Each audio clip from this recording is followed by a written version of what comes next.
Hello everyone, I'm Kirill and today I will introduce you to Svelte actions. We'll look at how to use them and why they make development with Svelte better. Okay, let's begin. So, what are Svelte actions?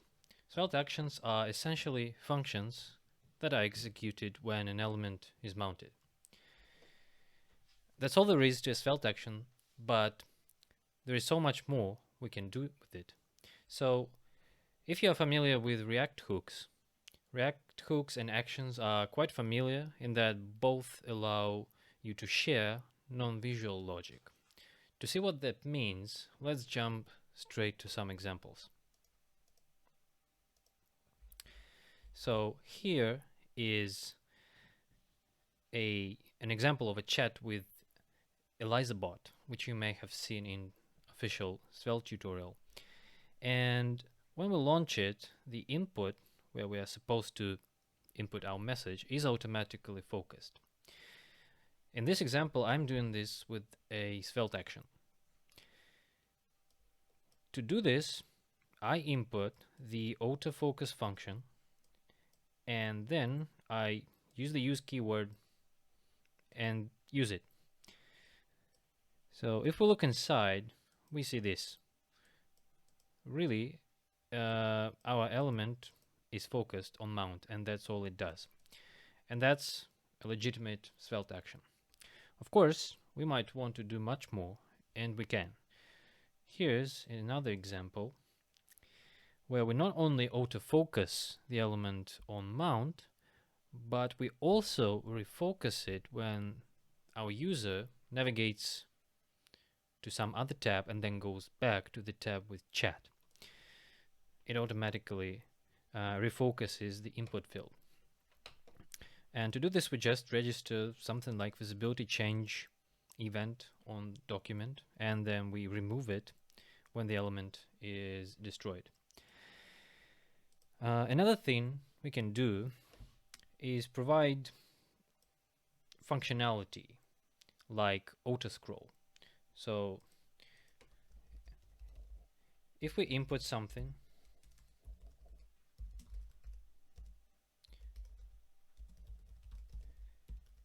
and send it a couple of times, you can see that our chat window is not automatically scrolled. This is the job that we have to do, and one way to do it is with the Svelte action.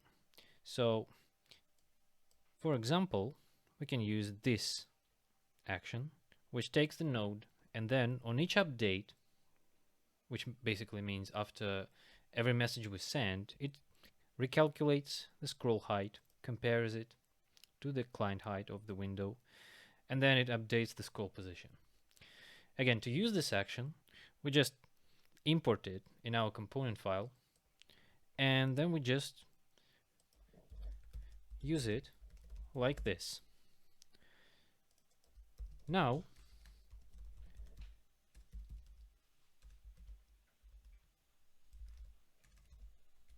we can send messages and the chat window is automatically scrolled. And the great thing is that you can apply the same logic, the same auto scrolling logic, to a lot of other chat windows which you might have in your web application. That's what makes Svelte actions cool. So we could do something similar by creating components, say a component named autofocusable or a component named autoscrollable. But in reality, what makes this approach different from Svelte actions is that you can use it only with one element type, say only buttons or only inputs, only divs or only articles, and that's why using a component in this case is definitely not a good idea. Moreover, this approach has another big disadvantage. For example, what if we wanted to reuse some other independent functionality? Maybe I want my input to also be automatically validated on every update. Well, where should I put this validation logic? Does it fit inside into the autofocusable component? I don't think so. And so to summarize, Svelte actions allow us to share non-visual logic across many types of DOM elements. That's what makes them different from using components. Another example I want to show you is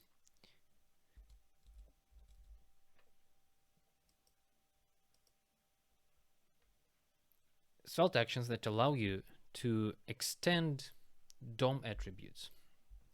So to see what that means, let us look at this little example. So here we have an input which has type range, and inputs that have type range can also have a step. So for example, if the step is 1, then the value is increased by 1. If the step is 2, then the value is increased by 2, and so forth. And for example, I might want to use dynamic step. The problem is that if you just use the step attribute on the input, it is fixed. But what if I want to use step 2 when the value is below 6, and then use step 4 when the value is below 12, and then increase step even more? That requires some custom logic. And one way to do it, again, is with the Svelte action. So here, in this example, I'm using the step action, which allows us to define steps and values below which the step is applied. So for example, in this case, I am dynamically updating the padding of an element using the current value from the input. So it increases by 1 when it is below 6, but then it goes 8, 10, 12, 16, 20, 24, 32, 40, and so on. And the logic for this is really simple. It just goes through the configuration and then returns the step that matches the current configuration. And this is great because you can use this logic with a custom configuration on many inputs in your application. So I discovered it when I needed to dynamically update Tailwind CSS class names. As you may know, Tailwind has classes like P4 for padding or P8, but it doesn't have classes like P7 or P9. So if we used an input with just a fixed step of 1, at some point we would have a value P7 or P9, and there is no such class. So our CSS would basically break, and that's what I think makes actions really cool. So to summarize what we've seen so far, we see basically 3 main advantages of Svelte actions. The first one is they allow us to reuse non-visual logic, as we've seen in examples like autofocus. The second, they allow us to extend existing logic, which is, for example, the native logic of DOM elements. So take the step attribute. And third, they also allow for better library authoring experience. Svelte actions are a good fit for libraries because many libraries need to do some work both on mount and after every update. And using callbacks, making a user import callbacks like after update only to call some library function feels wrong. These are implementation details that must be hidden. Ideally, you should be able to just import the library and then use it with the use keyword. Okay, so let's look at some other examples which we can use Svelte actions. So here I have an example which dynamically updates CSS with the Svelte action. As you may know, Svelte does not allow us to dynamically update CSS based on state, at least not yet. That's what some libraries, CSS and JS libraries allow you to do. But here we can do this just with Svelte. So here we have some text and two inputs. One allows us to increase the size of text, and another one allows us to change the color of text. And to do this, we import the CSS action and we use it on our container. We pass to it the color variable, which has a default color of black, and also inside the style tag we define the CSS custom property with the same name, say color, and then we just use it using the var keyword. So what happens is that on every state update, our action sets the value of the custom property based on the current state. So let's go inside the action and see how it works. It is actually pretty simple. It just goes through the keys of the object that we pass to it, and it uses to set the property using the current value.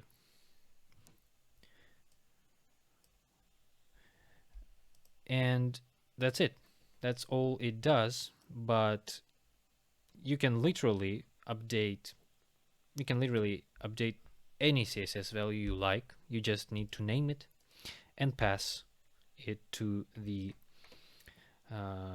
action, and then just find some way to dynamically update it.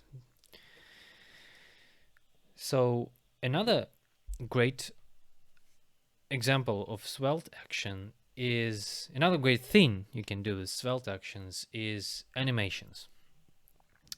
Currently, Svelte allows you to use some built-in animations like fade in, fade out, fly in, fly out transitions, and also something like a flip when the element changes its DOM position when you shuffle a list. So I created my own example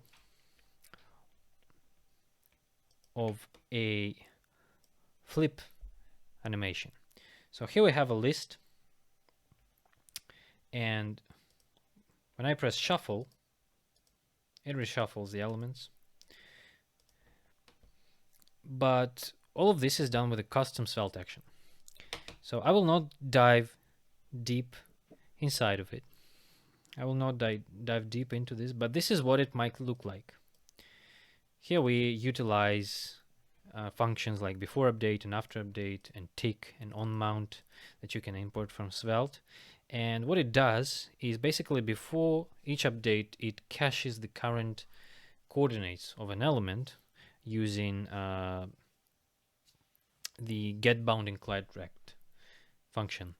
And after every update, it compares the current coordinates with the cached coordinates. It calculates the difference, and then it uses something like Web Animation API to actually before the animation using the calculated diff. And this is what we see.